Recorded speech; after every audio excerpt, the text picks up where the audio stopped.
What's up, everyone? On today's episode, I'll be going over the Chicago Blackhawks matchup with the Dallas Stars, Paul Ludwinski signing his entry-level contract, and the three Hawks prospects that are taking part in the Frozen Four. All that and plenty more right here on Locked On Blackhawks. You're Locked On Blackhawks, your daily podcast on the Chicago Blackhawks. Part of the Locked On Podcast Network, your team every day.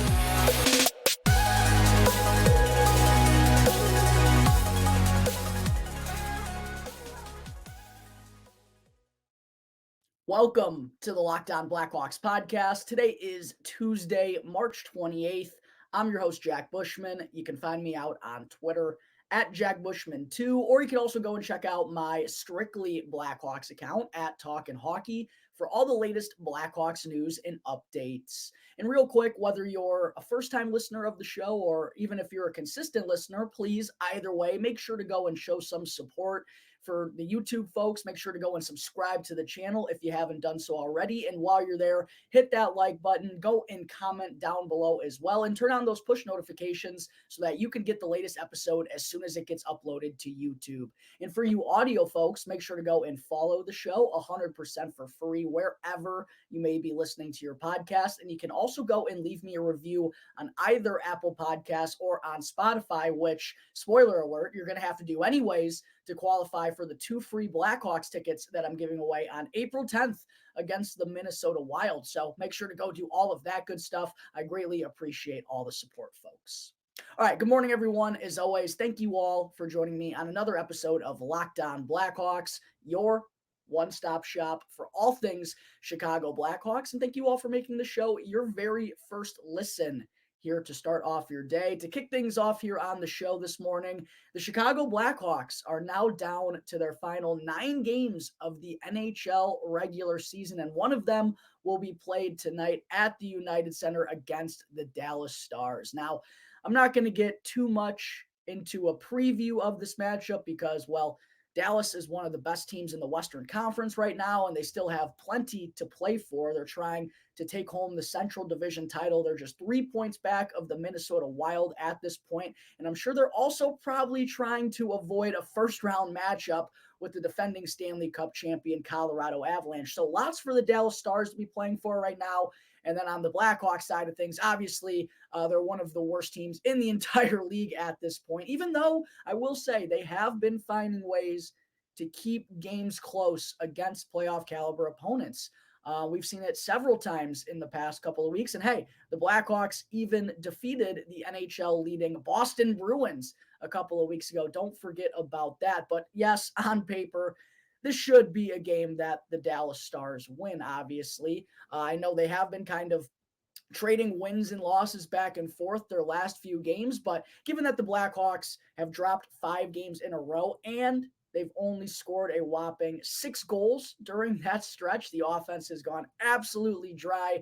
The Dallas Stars, theoretically on paper, from a preview perspective, they should be the ones winning this matchup, and that would put the Blackhawks at 6 consecutive losses. And what I kind of want to talk about more here in this opening segment is the Tankathon standings, which I know, yes, I've been talking about a ton on the show as of late, but at this point in the season, it's kind of all there is to talk about, right? The Blackhawks aren't really playing for anything else. The players obviously aren't all that concerned about the Tankathon standings, but for us fans, that's the name of the game for the Chicago Blackhawks at this point. And all 3 teams at the bottom of the Tankathon standings are going to be in action here this evening. And as I mentioned on the show yesterday, the gap is as narrow as it's been the entire season in terms of who's going to finish in last place. Just 1 point at the moment is separating the third to last place Blackhawks and the last place San Jose Sharks. And yes, all 3 of those teams at the bottom of the standings right now are going to be in action tonight, folks. Obviously, the Blackhawks are taking on the Dallas Stars at the United Center. The second to last place Columbus Blue Jackets, who have 53 points, 1 point fewer than the Blackhawks, they're going to be taking on the New York Rangers at Madison Square Garden. So, yeah, it's going to be pretty hard for the Blue Jackets to go and pull off a victory there, especially against a Rangers team that's really starting to find their groove. Patrick Kane is finally establishing some chemistry and looking more and more comfortable. The Rangers have been firing on all cylinders here as of late. So, yeah, going to be tough for Columbus to emerge from that one with a victory. Hey, maybe we can get lucky and they'll pull a rabbit out of their hat and at least force overtime to pick up 1 point or something. And then the last place, San Jose Sharks, who also have 53 points, one fewer than the Blackhawks, but do have 73 games played as opposed to the 72 games that the Columbus Blue Jackets have played, hence why the Sharks have the worst points percentage at the moment and are in last place. They're going to be the late game this evening out in San Jose on home ice, taking on the Winnipeg Jets, who are fighting for their playoff lives right now in the Western Conference. They've really been sliding over the last month and a half or so, and they're now just 4 points ahead of the Calgary Flames for the final wild card spot out west. The Sharks obviously have lost 9 consecutive games. They've also dropped 17 of their last 19 overall, but if they could somehow come out with a win this evening on home ice against a struggling Winnipeg Jets team, that would be an absolutely massive break for the Blackhawks, especially if they can go out there and wind up losing once again for their 6th consecutive loss when they take on the Dallas Stars on home ice later this evening. All right, coming up in just a moment, Blackhawks fans, I'll get into 2022 second-round pick Paul Ludwinski signing his entry-level contract with the team and which prospects we could see signing their ELCs next. But first, I got to talk to you all about FanDuel because the second half of the NBA season is here. We're getting down the home stretch, and now is the perfect time to download FanDuel, which is America's #1 sportsbook. Because if you're a new customer, you can get a no-sweat first bet up to $1,000 back in bonus bets if your bet doesn't win. All you got to do is download the FanDuel Sportsbook app, which is safe, secure, and super easy to use. And for all you Bulls fans out there, you got to check out FanDuel because you can bet on everything Bulls, from the money line to their points spread to point scorers. And you can even gamble on the amount of threes made by Zach LaVine, Ayo Dosunmu, or DeMar DeRozan. Plus, FanDuel even allows you the chance to combine your bets for a greater payout with the same game parlay feature, all on an app that's safe, secure, and super easy to use. So don't miss out on the chance to get your no sweat first bet up to $1,000 back in bonus bets if your bet doesn't hit. All you got to do is go to FanDuel.com/lockedon. That's FanDuel.com/lockedon to learn more. Make every moment more with FanDuel, an official sports betting partner of the NBA. All right, we're back here on the Locked On Blackhawks podcast. Real quick, before I go and move on into segment 2, as I talked about during the intro of the show, I got to tell you all more about how to qualify for the 2 free Blackhawks tickets that I'm giving away on April 10th against the Minnesota Wild. If you haven't tuned into the last couple of episodes, yes, I changed the date because I wanted to make sure that everyone can have travel arrangements and the necessary plans made in order to attend this game. So I'm pushing it back a little bit. The drawing will come out later next week. That way there's the appropriate amount of time to make any arrangements. But anyways, you got to do 3 things to qualify for these 2 free tickets. 1, you got to leave me a review on either Apple Podcasts or on Spotify. 2nd, you got to drop the name of your YouTube channel in that review. And 3rd, you got to subscribe to Locked On Blackhawks on YouTube. The reason you need to drop the name of your YouTube channel in the review is because that's how I'm checking that you're subscribed to my YouTube channel. You have to do all that in order to have a chance to win those 2 free Blackhawks tickets again on April 10th, the second to last home game of the entire season against the Minnesota Wild.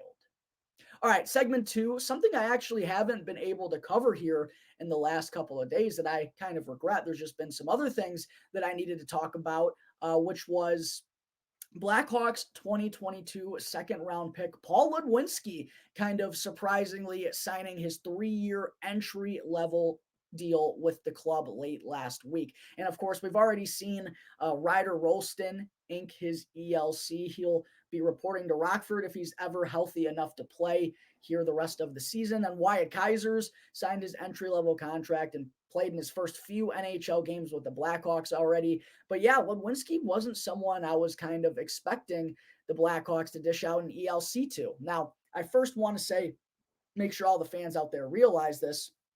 Ludwinski has been injured recently for the Kingston Frontenacs of the OHL. He's missed the last, I don't know, it seems like he's been out for 2 to 3 weeks now. There have been a couple of stints where he's been out of the lineup. And it doesn't seem like he's going to be it doesn't seem like he's going to be making the jump to the professional level this season, right? He's dealing with an injury, and also Ludwinski is still only 18 years old. He's not going to be turning 19 until April, so a couple of weeks from now. But due to his age, he's only eligible to play in the NHL or with his respected junior club. He wouldn't be eligible to play for the Rockford Ice Hogs even next season, possibly. I believe that's how it works. Don't quote me on that. I'm pretty sure, though, Ludwinski this season and next year could only play in the NHL or for his respected junior club. And with that being the case, there's just no way that he's ready to go and step up into the professional level at this point, only 18 years old. So the expectation is that while Ludwinski has signed his ELC and that, wasn't as expected, this was just a business move by the Blackhawks, something they wanted to get out of the way, and that Ludwinski will more than likely return to the Kingston Frontenacs for next season. For those who may not remember, by the way, Paul Ludwinski or the draft pick that the Blackhawks used to acquire Ludwinski was part of the return from the Ottawa Senators in exchange for Alex DeBrincat. The Blackhawks received the 7th overall pick in the 2022 NHL draft, along with the 39th overall pick.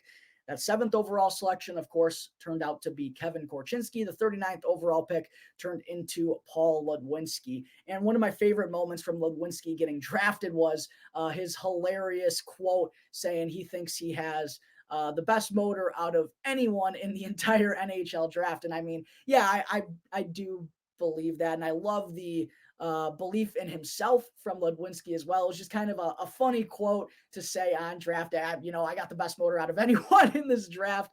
But I love the self-confidence in Ludwinski. And listen, what I saw from him at Blackhawks development camp and with the Frontenacs this season, he may not have been lying. He's an absolute menace out there up and down the ice, buzzes all over the place. He's got some good speed, a very high motor player, to put it simply. He's physical, not afraid to throw his weight around, loves skating up and down, and he is able to make an impact without the puck on his stick. He's very aggressive. Like he wants to be making an impact out there, and he knows that there are other things that he can do to impact the game other than the offensive side of things. And he might not be the most gifted offensive player, right? We haven't seen him put up really elite offensive numbers anywhere. Most recently this season with the Frontenacs, Ludwinski tallied 34 points, 9 goals, and 25 assists in 47 games. Also, Kingston wasn't exactly the best team in the OHL this season, to put it nicely. So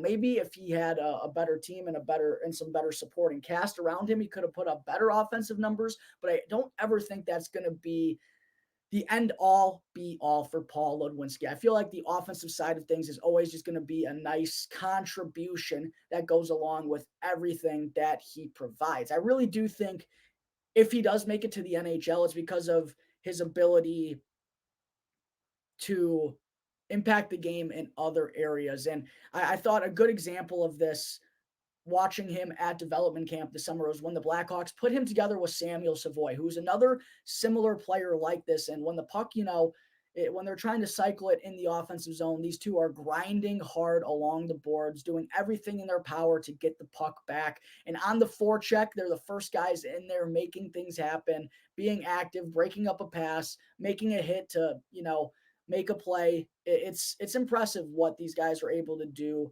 away from the puck. And that, to me, is always going to be the part of Ludwinski's game that gives him the best chance of making it to the next level. Whatever he does offensively, I think that's just going to be a nice bonus to go alongside with his game. So feels like Ludwinski has the ability to be a really good role player, and he already recognizes that. He was also named the captain of the Kingston Frontenacs this year after the club traded away Shane Wright at the trade deadline. So for a lot of different reasons, I think Paul Ludwinski is a very intriguing prospect. As I mentioned, I do believe he will go back to Kingston and return as the captain of that team for next season, but I wouldn't be surprised if he elected to make the jump to pro hockey after that. I also wanted to be sure to mention that Scott Powers of The Athletic came out with a column this morning stating that Blackhawks forward prospect Antti Saarela could be the next prospect that the club signs to an entry-level deal. And the reason for this is because Saarela has been playing over in Finland, and his Finnish professional club was recently knocked out of the Liga playoffs. That happened on Monday. So Saarela's season has now come to an end.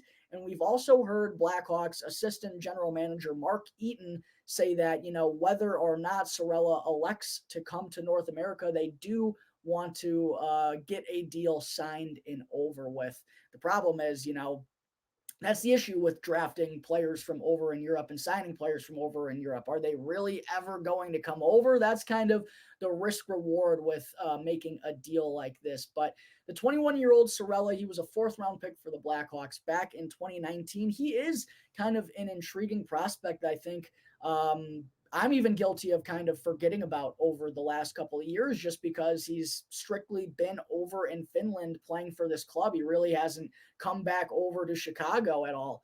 But most recently, he tallied 18 points in 47 games for his Finnish team over in Liga. As I referenced, he's already got 4 years of professional experience under his belt. And for being 21 years old, it's kind of reminiscent of Jakob Galvis, who, while he might not be in the Blackhawks' future plans because of all the defenseman prospects that they have in the system at this point, still a very effective player in Rockford. And even when he was up in the NHL with the Blackhawks for a short stint, I thought all the professional experience that he had acclimated at that point really helped him, and he kind of made the transition look fairly easy. And I'm curious if all the professional experience that Saarela has racked up will do the same for him if he ever does come over to North America.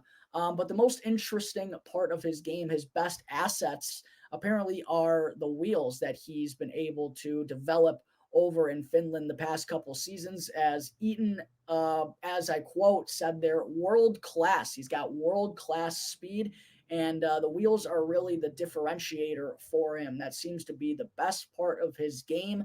And Saarela's also done a good job of kind of bulking up and adding some muscle to his frame the last few years as well, getting sturdier on his skates, getting stronger, and becoming more willing to battle for loose pucks, and kind of just rounding out his game as he gets older. He's no longer a teenager at this point. So those are the things you want to see, them getting a little bit stronger, bulkier, being able to handle the physicality of the professional game better and better. So we'll see if Saarela does end up signing his entry-level contract with the Blackhawks in the next couple of days. If so, expect him to join the Rockford Ice Hogs before the season comes to a close.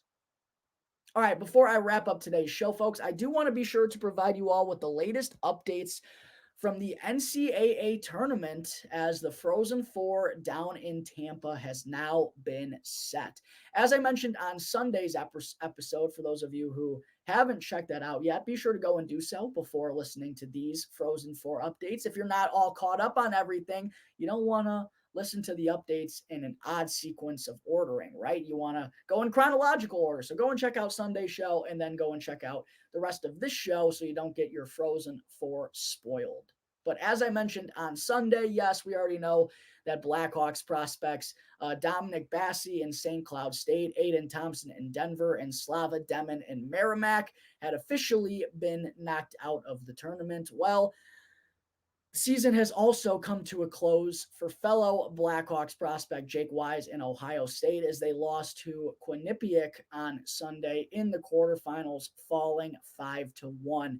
And Wise finishes his fifth-year senior season with 39 points in 40 games, 12 goals, and 27 assists on the season. A really productive year for Jake Wise, a really productive last two seasons for Jake Wise, which was great to see after all the injury and consistency issues that he suffered in his first three collegiate seasons with Boston University. Ends up transferring to the Buckeyes and That looked to have been a very wise decision for him. A very wise decision for Wise. That was done unintentionally, I promise you, Blackhawks fans, as he really kind of salvaged his career with the Buckeyes and, showed, I think, the Blackhawks that he can still be a consistent point producer. Look, I get that he's 23 years old, but I feel like the Blackhawks are in a position where they can take a chance on a player like Jake Wise. If it doesn't work out, oh no, he's a career AHLer for Rockford. You get some veteran depth down there. I don't think it's the end of the world. I think it is worth a chance taking a gamble on Jake Wise. We'll see if he ends up signing his ELC with Saarela here in the next couple of days now that his season has come to a close as well. But the Blackhawks, folks, officially have three prospects playing in the Frozen Four down in Tampa later this week. Of course, we already knew that Ryan Green, Drew Commesso, and Boston University were the first team to punch their ticket. They're going to be going up against the number 1 seeded Minnesota Golden Gophers in the semifinals. That will be taking place on April 6th. Going to be a very intriguing matchup there. Green has been playing as the second line center for the Terriers for not only the NCAA tournament, but the past few weeks leading up to it. And then Drew Commesso has been an absolute stud, got named to the All-Manchester region team for the NCAA tournament, giving up just 2 goals in the first 2 NCAA tournament games, stopping 37 of 39 shots faced. Drew Commesso has been playing excellent hockey in net here as of late. And as I talked about the last couple of episodes, given all the experience that he's gotten already at this point in his career and with how well he's playing as of late, I wouldn't be shocked if he elected to make the jump to professional hockey after the conclusion of this season as well. Definitely one thing to keep an eye on. Commesso has already spent 3 years playing for the Terriers, really has been the starter there each of those 3 seasons. Don't think it would be the craziest thing in the world for him to bypass his senior season at BU. And how about those Michigan Wolverines, folks? And Hawks first round pick, Frank the Tank Nazar, they're also moving on to the Frozen Four as well after picking up an overtime victory on Sunday afternoon. A really good game against Penn State in the quarterfinals. Down 1-0 late in the third period. Penn State was able to strike first. Coming down to the closing minutes, who else scores a clutch goal for Michigan? Except for that boy, Adam Fantilli, who could possibly be a Blackhawks prospect here in a couple of months. Big game Fantilli ties the game 1-1, ends up forcing overtime. Michigan goes on to win it just 50 seconds into the OT period. They now have a date with Quinnipiac in the semifinals down in Tampa. I watched a decent amount of this game. I was flipping back and forth through that and through the Elite Eight and through the Blackhawks game. There was a lot going on Sunday afternoon, but I did get to catch some of this game, and I thought Frankie Nazar looked really solid. He drew a penalty for Michigan. The speed was evident. He was up and down the ice, 200-foot game. Would be cool to see him find the back of the net and help out Michigan in the Frozen Four. Maybe we'll even get lucky, Blackhawks fans, and we'll get a BU Michigan championship game between a couple of Blackhawks top prospects. Would be very cool to see. Excited to see how it's all going to shake out in these final couple of games of the NCAA college hockey season. All right, folks, I think that is going to wrap up Tuesday, March 28th episode of Locked On Blackhawks. Thank you all again for tuning into the show. And be sure, if you haven't done so already, to go and show some support by following the podcast 100% for free, wherever you may be listening to your podcast. And go and subscribe to Locked On Blackhawks on YouTube. And you can get the latest episode as soon as it comes out each and every day. Once again, I'm your host, Jack Bushman. You can find me out on Twitter at JackBushman2, or you can also go and check out my Strictly Blackhawks account at Talkin' Hockey for all the latest Blackhawks news and updates. So until tomorrow's episode, that's going to do it here for the Locked On Blackhawks podcast, part of the Locked On Podcast Network, your team every day.